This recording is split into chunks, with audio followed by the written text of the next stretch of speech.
शोक, क्रोध आणि चिंता यामुळे व्यक्तीमधील वातपित्त दोष वाढतो. व्यक्तीची पित्त प्रवृत्ती वाढते. एकंदर त्या व्यक्तीच्या शरीरातील उष्णता वाढते. त्याचं ब्लड ऍसिडिक व्हायला लागतं आणि मग त्याच्या शरीरामध्ये त्याचे परिणाम त्याच्या त्वचेवर दिसायला लागतात. त्वचेवरती काळे डाग पडायला सुरुवात होते. पॅचेस, ब्लॅक ब्राउनिश पॅचेस तयार व्हायला सुरुवात होते. त्यालाच आपण वांग असं म्हणतो. वांग म्हणजे मेलाझ्मा, क्लोएझ्मा किंवा हायपरपिगमेंटेशन. यापैकी कुठलीही तक्रार तुम्हाला जर असेल तर आजचा व्हिडिओ निश्चितपणे तुमच्यासाठी आहे. शेवटपर्यंत पहा. नमस्कार, मी डॉक्टर अमृता देशमुख. माझ्या स्वास्थ्य या युट्यूब चॅनलमध्ये आपणा सर्वांचं मनापासून स्वागत करीत आहे. आजच्या व्हिडिओमध्ये आपण पाहणार आहोत वांग म्हणजे नक्की काय, ते आपल्या शरीरावर कुठच्या भागावर जास्ती प्रमाणात दिसतं, त्याची काय काय कारणं आहेत, वांग होऊ नये यासाठी आपण काय काळजी घेऊ शकतो आणि होमिओपॅथीच्या माध्यमातून वांगावरती कुठली औषधं प्रभावीपणे काम करतात हे आज आपण आपल्या व्हिडिओमध्ये पाहणार आहोत. तर चला करूया सुरुवात. ज्या वेळेला आपल्या शरीरातलं मेलॅनिन फॉर्मेशन वाढतं, मेलॅनोसाइट्स कडून मेलॅनिनचं फॉर्मेशन वाढतं, त्यावेळेला आपल्या स्किनचा जो टोन आहे तो अनइव्हन व्हायला लागतो. काही ठिकाणावर आपल्या स्किनवरती, त्वचेवरती काळे डाग पडायला सुरुवात होते आणि त्यालाच आपण वांग असं म्हणतो. तर आपल्या शरीरावर वांग जास्ती प्रमाणात आपल्या चेहऱ्यावरती दिसून येतं. मग ते कुठे दिसतं? तर तुमच्या कपाळावर वांगाचे डाग येऊ शकतात, तुमच्या गालावर येऊ शकतात, तुमच्या हनवटीवर येऊ शकतात. Along the bridge of nose butterfly shape असं वांग हे येऊ शकतं. पुरुष आणि स्त्रिया यांच्यामध्ये पाहिलं तर 90% भारतीय स्त्रियांमध्ये वांगाचं प्रमाण दिसून येतं. त्याचं महत्वाचं कारण म्हणजे हार्मोनल इम्बॅलन्स. पुरुषांमध्ये त्या मानाने वांग्याचं प्रमाण कमी असतं आणि त्याचं महत्वाचं कारण म्हणजे स्ट्रेस हे असतं. तर आता आपण काही जनरल कारणं बघूया ज्याच्यामुळे वांग येतं किंवा वांग्याचा त्रास होतो. तर सगळ्यात पहिलं महत्वाचं कारण म्हणजे तीव्र सूर्यप्रकाश. तुम्ही जर सतत सनला एक्सपोज होत असाल, डायरेक्टली यूव्ही रेज तुमच्या स्किनवरती अफेक्ट करत असतील, तीव्र सूर्यप्रकाशामध्ये तुम्हाला सतत फिरावं लागत असेल, जसं की शेतकऱ्यांना सतत उन्हात काम करावं लागतं. काही पत्रकार लोक असतात, त्यांची फिरतीची कामं असतात. एम-आर लोक असतात, त्यांना बाहेर फिरावं लागतं. त्यामुळे बाहेर सतत उन्हामध्ये फिरणाऱ्या लोकांमध्ये सुद्धा वांग्याचं प्रमाण दिसून येतं. कारण सन सेन्सिटिव्हिटी त्यांच्यामध्ये जास्ती प्रमाणात दिसून येते. त्यानंतर दुसरं म्हणजे अति उष्णतेमध्ये जर काही लोकांचं काम असेल, उष्णतेला ते जर एक्सपोज होत असतील, जसं की काही आचारी लोक असतात, मोठ्या मोठ्या कंपनीजमध्ये, फॅक्टरीजमध्ये काम करत असताना बऱ्याच कामगारांना हीटला सामोरं जावं लागतं. सतत ते उष्णतेच्या संपर्कामध्ये असतात आणि आपसुकच त्यांच्या शरीराची एकंदर उष्णता वाढते आणि त्यांना वांग होण्याचं प्रमाण जास्ती प्रमाणात दिसून येतं. त्यानंतर तिसरं महत्वाचं कारण हार्मोनल इम्बॅलन्सेस. जसं मी मगाशी सांगितल्याप्रमाणे स्त्रियांमध्ये काही फेजेस असतात, जसं की प्रेग्नन्सी आहे, डिलिव्हरी आहे, मेन्स्ट्रुएशन आहे, मिनोपॉज आहे किंवा हार्मोनल इम्बॅलन्सेसमुळे होणारे पीसीओडी, पीसीओएस, फायब्रॉइड, हायपर आणि हायपोथायरॉइडिझम अशा कंडिशनमध्ये सुद्धा वांग येण्याची शक्यता जास्ती प्रमाणात असते. त्यामुळे हार्मोनल इम्बॅलन्स हे स्त्रियांमध्ये वांगाचं महत्वाचं कारण आहे. त्याच्यानंतर तुमच्या चुकीच्या आहार पद्धती, जसं की काही व्यक्तींच्या आहारामध्ये तेलाचं प्रमाण जास्ती असतं, खूप आंबट खाण्याची त्यांना सवय असते, मिठाचं प्रमाण आहारामध्ये जास्ती असतं, जंक फूड, फास्ट फूड जास्ती प्रमाणात त्यांच्याकडून खाल्लं जातं आणि अशामुळे त्याचा डिरेक्टली परिणाम आपल्या लिव्हरवर होतो. आपलं पित्त वाढतं आणि त्याचे परिणाम त्वचेवर होतात, वांग निर्माण होतं. त्यामुळे चुकीच्या आहार पद्धती सुद्धा वांगासाठी कारणीभूत ठरतात. त्यानंतर अपुरी झोप. पुरेशी झोप जरी आपल्याला नाही मिळाली तरी पुन्हा आपल्या रक्तातील उष्णता वाढते, शरीरातील उष्णता वाढते आणि त्याच्यामुळे वांग होण्याची शक्यता जास्ती असते. आणि आता सध्या पेशंटमध्ये पाहायला मिळतं ते सगळ्यात महत्वाचं कारण जे वारंवार आम्हाला लेडीजमध्ये दिसून येते ते म्हणजे ओव्हर यूज ऑफ कॉस्मेटिक्स. आपण सुंदर दिसण्याच्या नादामध्ये, पटकन गोरं होण्याच्या नादामध्ये बऱ्याच जाहिरातींना कॉस्मेटिक्सचे जे वेगवेगळे प्रोडक्ट्स आहेत केमिकल युक्त, त्यांना आपण बळी पडतो, त्यांच्या आहारी जातो आणि त्याचा वापर ज्यावेळेला आपण करतो, त्यावेळेला बऱ्याच पेशंटमध्ये ॲलर्जिक रिॲक्शन स्किनवरती दिसून येते. कारण पित्त प्रवृत्तीच्या लोकांची त्वचा जी असते ती पातळ असते, सेन्सिटिव्ह असते आणि त्यांच्यामध्ये लगेच सेन्सिटिव्हिटी येऊन रिॲक्शन येण्याची शक्यता जास्ती असते. त्यातल्या त्यात ज्यावेळेला पार्लरमध्ये ब्लीच केलं जातं, त्यावेळेला ब्लीच केल्यावर चेहरा तात्पुरता गोरा होतो, गोरा दिसतो, फेअर दिसतो. पण नंतर त्याचे पोस्ट इफेक्ट जे असतात, ते प्रचंड असतात. चेहरा प्रचंड प्रमाणात काळवंटो, त्याची रिॲक्शन आपल्याला येण्याची शक्यता असते. त्यामुळे मला निश्चितच लेडीजना सांगायला असं आवडेल, की तुम्ही ब्लीच करू नका. ब्लीच टाळा. फेशियल केलं तर काहीच हरकत नाही. ते पण तुम्ही नॅचरल प्रॉडक्ट्स वापरून फेशियल केलं तर त्याचे जास्त चांगले परिणाम तुमच्या चेहऱ्यावरती दिसून येतील. शेवटी काय आहे, लोकांना असं वाटतं, की वांग म्हणजे फक्त वरून दिसतं, तर त्याला लोकली वरून काहीतरी लावलं तर ते बरं होतं. तर तसं अजिबात नाहीये. वांग हे अंतर्गत रक्त अशुद्धीमुळे निर्माण होणारी एक त्वचेची तक्रार आहे. त्यामुळे त्याला बरं करायला थोडा वेळ द्यावा लागतो. रक्तशुद्धीकरण पेशंटचं करावं लागतं आणि त्यासाठी निश्चितच पोटातून आतून औषधं देणं हे खूप महत्वाचं असतं. त्याचबरोबर काही ठराविक काळजी घेणं सुद्धा आपल्याला महत्वाचं असतं. त्यात सगळ्यात पहिली महत्वाची गोष्ट म्हणजे जर तुम्ही सनमध्ये बाहेर सूर्यप्रकाशात जर तुम्ही जाणार असाल, सनला एक्सपोज होणार असाल, तर तुमचा चेहरा कव्हर करणं, झाकणं हे अतिशय महत्वाचं आहे. डायरेक्ट यूव्ही रेज पासून प्रोटेक्ट करणं चेहऱ्याला हे अतिशय महत्वाचं आहे. त्याच्यानंतर कॉस्मेटिक्सचा वापर खूप कमी प्रमाणात करणं. नॅचरल गोष्टींनी तुम्ही जास्तीत जास्त आपल्या चेहऱ्याला उजाळा देऊ शकता. नॅचरल गोष्टी तुम्ही वापरू शकता. त्यानंतर तुमची स्किन पित्त प्रवृत्तीमुळे ऑलरेडी खूप ड्राय झालेली असते.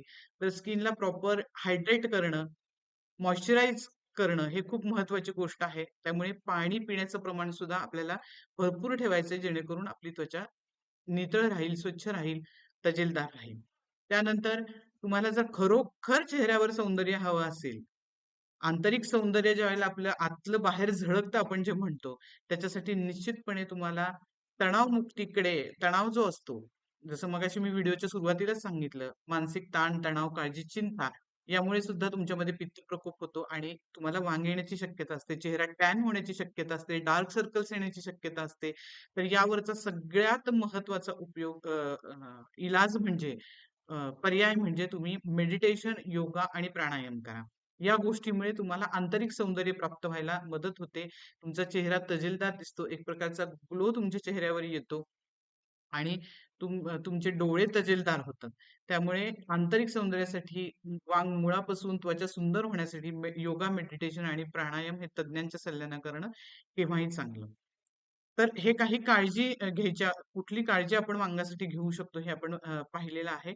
त्याचबरोबर तुमच्या आहारामध्ये तुम्ही जास्ती प्रमाणात फळं, ताजी फळं, हिरव्या पालेभाज्या, लेग्युम्स, प्रोटीन्स त्याचबरोबर अ, तुमच्या रक्तवाढीसाठी तुम्ही व्हिटॅमिन B12, रक्ताची कमतरता आणि कॅल्शियमची कमतरता असेल तरी सुद्धा वांग दिसून येतं. त्यामुळे ते वाढण्यासाठी आहारामध्ये कुठच्या गोष्टी घ्याव्या लागतात, त्या सगळ्या तुम्ही आहारामध्ये घेतल्या तर निश्चितपणे त्याचा तुम्हाला फायदा होणार आहे.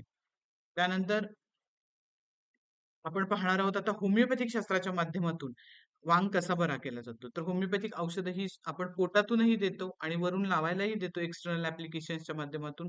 ज्यावेळेला ही औषधं पोटातून घेतली जातात, त्यावेळेला मेलॅनोसाइट्सच्या ज्या सेल्स आहेत, त्यांना नैसर्गिकरित्या मेलॅनिनचं फॉर्मेशन जे आहे ते प्रमाणात करण्यासाठी होमिओपॅथिक औषधं मदत करतात.